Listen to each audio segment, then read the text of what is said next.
wabarakatuh. Baik, pada kesempatan kali ini kami ingin menjelaskan hasil pengajaran kepada kami dari kelompok 1. Sebelum kita ingin masuk ke penjelasan, kita ingin perkenalan terlebih dahulu. Nama saya Fadil F. Faisal dari absen 13. Nama saya Rafa Kumalaspati dari absen 38. Nama saya Fajar Awang dari absen 6. Nama saya Fahira Najwa dari absen 15. Nama saya Naraisina Narifa dari absen 34. Nama saya Farhan Zainal Fatimisa dari absen 12. Nama saya Asma Fili dari absen 18. Nama saya Syakira Rida dari absen 14. Baik, so guys, jadi di sini Fadil mau ngejelasin dalam LKPD itu ada tabel yang diisi oleh kata-kata istilah. Nah, di sini Fadil mau ngejelasin kata-kata istilah yang ada di tabel tersebut. Ada 15 kata-kata istilah. Yang pertama ada sedimen. Sedimen yaitu endapan hasil pelapukan dan erosi yang mengendap menjadi batuan. Yang kedua ada oksogen.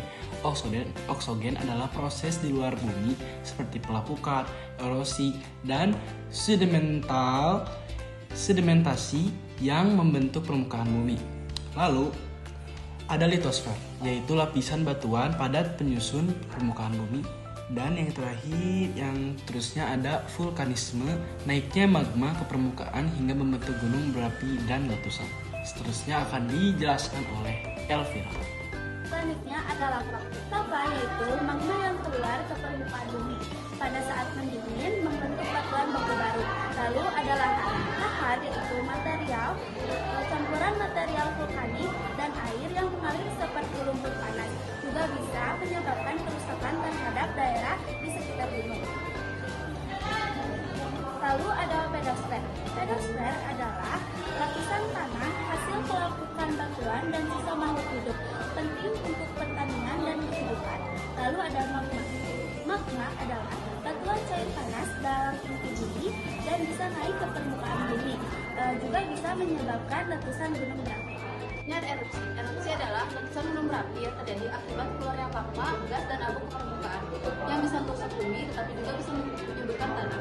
Selanjutnya ada seisme. Seisme adalah getaran atau gempa bumi yang terjadi akibat pergeseran lapisan batuan yang ada di dalam bumi. Selanjutnya ada endogenesi. Endogenesi adalah proses dari dalam bumi yang membentuk relief seperti patahan, gunungan, dan lipatan. Selanjutnya ada seismograf, yaitu alat untuk mencatat getaran gempa bumi.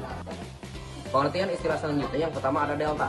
Delta merupakan endapan yang berada di muara sungai. Endapan ini berbentuk segitiga dan juga subur serta cocok untuk pertanian. Selanjutnya ada batolit. Batolit merupakan bongkahan magma besar yang berada di dalam kerak bumi. Bongkahan ini biasanya menjadi inti dari sebuah pegunungan. Di sini ada pengertian istilah yang terakhir yaitu antiklin. Antiklin adalah lapisan atau lipatan batuan yang melengkung ke atas. Bagian tengahnya berisi batuan yang lebih tua.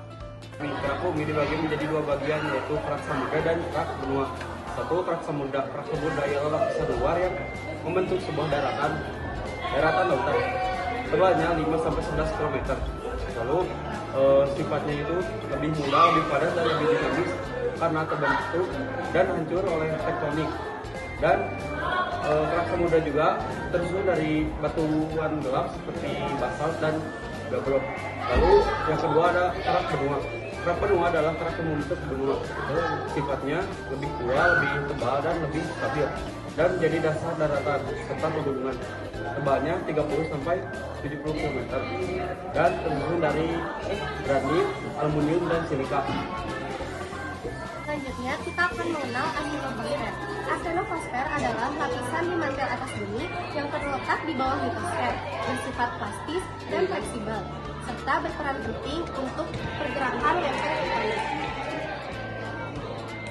Lalu kita akan mengenal fungsi lapisan-lapisan bumi. Yang pertama ada lapisan inti dalam bumi. Kita akan mengenal fungsi lapisan-lapisan bumi. Yang pertama ada lapisan inti dalam bumi, berfungsi untuk menyimpan panas dari sebuah inti bumi. Yang kedua ada lapisan inti luar bumi, berfungsi sebagai pelindung bumi menggunakan medan magnet bumi. Yang ketiga ada mantel bumi, berfungsi sebagai penggerak lempeng untuk membentuk sebuah gunung. Yang keempat atau yang terakhir ada kerak bumi, berfungsi sebagai tempat tinggal makhluk hidup di planet bumi. Selanjutnya kita akan menjelaskan mengenai mantel bumi. Mantel bumi ini terbagi menjadi dua, yaitu mantel bagian atas dan juga mantel bagian bawah. Dan kedua bagian ini merupakan bagian utama dari lapisan mantel bumi yang berada di bagian bawah. Selanjutnya kita akan menjelaskan mengenai mantel atas. Mantel atas ini terbentang di bagian batas diskontinuitas morfolosifik sekitar 10 hingga 70 km di atas permukaan. Lapisan ini termasuk dalam bagian litosfer bersama dengan kerak bumi. Mantel ini bersifat kaku namun plastis yang berada di bagian bawah astenomosfer. Sementara itu, bagian mantel bawah berada di antara mantel luar dan juga inti luar. Meskipun mantel ini tergolong sebagai mantel yang paling panas dan juga padat, dan juga memiliki tekanan yang sangat tinggi, tetapi bebatuannya itu termasuk bebatuan yang tetap padat dibandingkan dengan mantel-mantel luar. Kemudian di sini ada inti bumi. Inti bumi terbagi menjadi dua. Yang satu adalah inti luar bumi, yang kedua ada inti dalam bumi. Inti luar bumi adalah lapisan yang merujuk cair yang terletak pada mantel bawah pada kedalaman 2.900 sampai 5.100 km. Tersusun besi dan nikel. Suhunya mencapai 4.000 sampai 6.100 Celcius. Pada pergerakan logam cair di lapisan ini membuat atau membentuk medan magnet yang melindungi planet-planet dari radiasi matahari. Inti dalam bumi adalah lapisan yang berwujud padat, terletak pada sebuah pusat bumi. Kedalamannya yaitu 5.100 km sampai 6.371 km, terdiri dari besi dan nikel juga. Suhunya mencapai 5.000 sampai 7.000 Celcius. Fungsinya itu untuk membantu atau menghasilkan medan magnet bumi. Selanjutnya, peran lapisan bumi bagi kehidupan adalah menyediakan tempat tinggal, sumber daya, serta menyediakan atmosfer untuk menjaga suhu dan oksigen, dan juga memberikan oksigen pada kehidupan bumi ini, serta juga melindungi kita dari paparan radiasi matahari dan juga melindungi kita dari meteor. Lalu ada skena siklus batuan. Satu, magma yang berbeku akan berubah menjadi batuan beku. Lalu batuan beku akan mengalami proses pelapukan dan proses tererosi, jadi berubah menjadi sedimen. Lalu sedimen tersebut akan mengalami memadat dan mengendap, lalu berubah menjadi batuan sedimen. Batuan sedimen tersebut akan mengalami tekanan dan pemanasan, lalu berubah menjadi batuan metamorf. Dan batuan metamorf juga akan mengalami meleleh lagi hingga menjadi magma lagi. Jadi siklus ini terus menerus tanpa henti. Sekian dan terima kasih dari kelompok kami. Terima kasih sudah menonton video kami dari awal sampai akhir detik ini.